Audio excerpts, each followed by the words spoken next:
এই শীতের সময় শীতের সবগুলো সবজি খেতেই খুব ভালো লাগে। আসসালামু আলাইকুম, কেমন আছেন সবাই? আমি পানি গরম হয়ে আসলে 1 চা চামচ লবণ দিয়ে দিলাম ফুলকপি। এই ফুলকপিটা আমি 20 সেকেন্ডের মতো গরম পানিতে জাল করে নিয়েছি। জাস্ট ফুলকপির যে একটা এক্সট্রা গন্ধ থাকে ওইটা চলে যাওয়ার জন্য। এই ফুলকপিগুলো আমি আবার তেলে এপিট-ওপিট করে একটু লাল লাল করে ভেজে নিব। খুব বেশি ভাজবো না। আমার রান্নাগুলো যদি ভালো লাগে প্লিজ যারা ইউটিউব চ্যানেল থেকে দেখছেন আমার ইউটিউব চ্যানেলটা সাবস্ক্রাইব করে রাখবেন, আর যারা ফেসবুক থেকে দেখছেন আমার ফেসবুক পেজটা ফলো দিয়ে রাখবেন, লাইক কমেন্ট শেয়ার করবেন।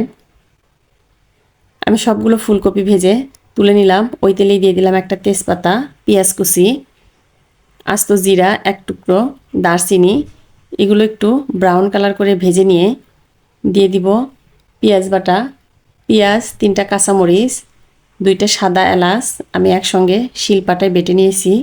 দিয়ে দিলাম সামান্য পরিমাণ আদা রসুন এবং জিরা বাটা।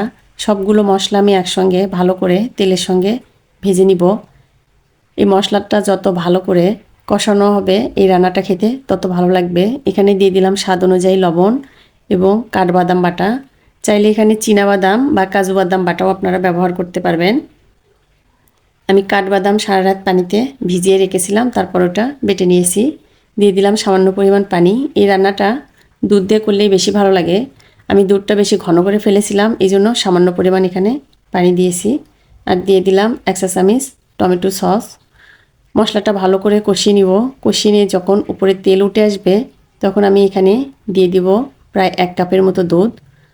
এই দুধটা অনেক ঘন, আমি জাল দিতে দিতে একদম বেশি ঘন করে ফেলেছি।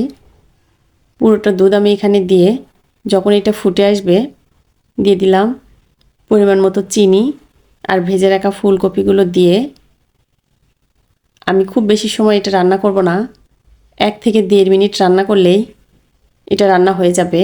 এটা ঢাকনা দিয়ে ঢেকে আমি রেখে দিব।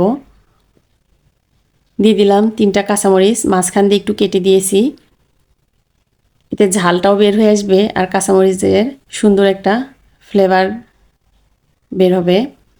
আমার রান্নাটা প্রায় হয়ে এসেছে। নামানোর আগে দিয়ে দিব 1 চা চামচ ঘি। ঘি দিলে সুন্দর একটা ফ্লেভার আসবে।